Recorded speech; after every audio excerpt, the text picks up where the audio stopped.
From Keene in the Shire, the Liberty Media capital of the world, this is Daryl W. Perry, host of FPP Radio News for Monday, October 5th, 2015. Silver is trading at $15.40 per ounce. Gold is valued at $1,135 per ounce. And according to BitcoinAverage.com, the average price of Bitcoin is $239.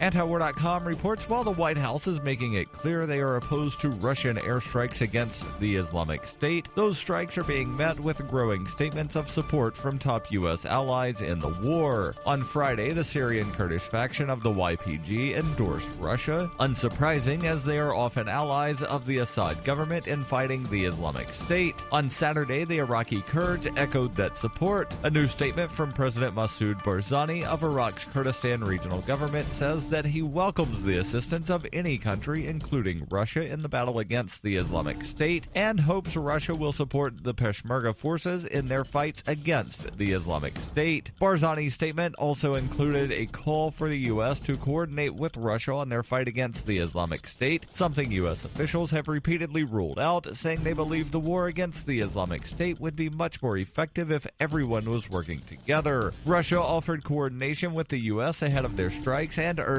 the U.S. to join a new intelligence sharing endeavor in Baghdad, though the U.S. has refused. Barzani's endorsement may also reflect growing support for Russia across Iraq in general. The U.S. and the Abadi government haven't been on the best of terms recently, and their new coziness with Russia may be a decent bargaining chip when dealing with the U.S. Though the Kurdish Peshmerga has been arguably the closest U.S. ally throughout the war, the group has accepted aid from other groups, even those the U.S. is not on good terms with. Among the first nations to provide the Peshmerga with arms was Iran.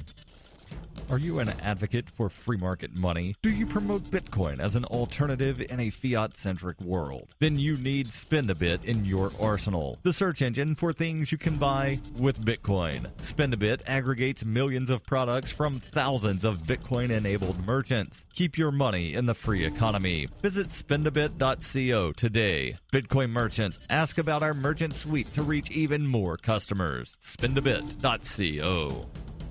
UPI reports the U.S. Department of Defense said it is considering 3 Colorado prisons as potential sites to house terrorism suspects detained at the military prison in Guantanamo Bay, Cuba. The Pentagon plans to send a team to locations in Colorado, including the so-called Supermax or ADX Florence prison, home to some of the country's most notorious criminals, including Unabomber Ted Kaczynski and Oklahoma City bomber Terry Nichols. Military officials announced they plan a visit to the medium-sized federal prison near ADX Florence and a state-run maximum security prison about 10 miles away, the Colorado State Penitentiary. The trip is intended to determine if any of the facilities will be suitable to transfer some of the Guantanamo detainees, but it will also help officials understand the potential cost of moving the detainees to similar facilities across the United States. The idea has prompted immediate pushback from Colorado lawmakers who say federal statutes bar them from bringing detainees onto U.S. soil.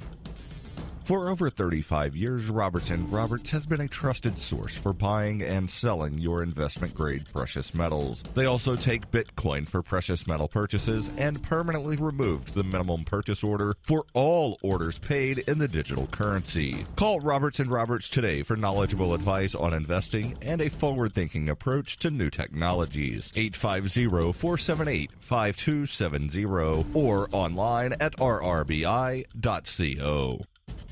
Reuters reports search and rescue teams on Sunday located debris appearing to belong to the cargo ship El Faro, which went missing in the eye of the Hurricane Joaquin, with 33 mostly American crew members aboard more than 3 days ago, according to the U.S. Coast Guard and the ship's owner. Tim Nolan, president of the ship's owner, Tote Maritime Puerto Rico, said in a statement there was no sighting of El Faro or any of its lifeboats. With no word on the fate of the crew, relatives gathered at a Seafarers Union Hall in Jacksonville, Florida, where they were briefed by the Coast Guard and the ship's owner. Late Sunday, the Coast Guard tweeted that the debris field covered 225 miles and included styrofoam, wood, cargo, and other items. The Coast Guard could not confirm that the objects belonged to the ship, which sent a distress signal on Thursday morning in the Bahamas, but has not been heard from since.